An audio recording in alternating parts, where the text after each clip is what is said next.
Ambasadorja e Francës në Shqipëri, Catherine Suard, foli nga Korça për projektin e krijimit të liceut francez. Në një prononcim për mediat, Suard u shpreh se kryeministri Edi Rama dhe presidenti i Francës Emmanuel Macron kanë biseduar në lidhje me këtë projekt.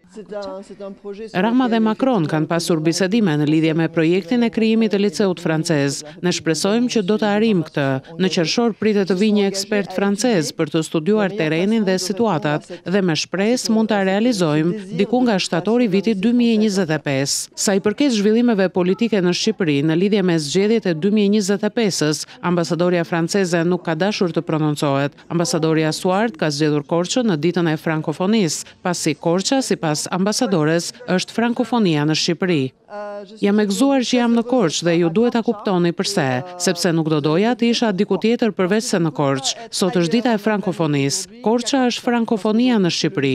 Jam këtu edhe një herë tjetër më shumë. Vi shpesh për të mbështetur aktivitetin e Aleancës Franceze, të universitetit dhe të bashkisë, me të cilat kemi goxha projekte dhe një projekt për liceun francez. Jam këtu për të mbështetur konkurruesit që do të vinë për konkursin Pena e Art. Liceu francez ishte një shkollë mesme në qytetin e Korçës, i financuar nga qeveria shqiptare, por që përhapte kulturën franceze dhe vlerat europiane. Shkolla funksionoi plotësisht në vitet 1917-1939.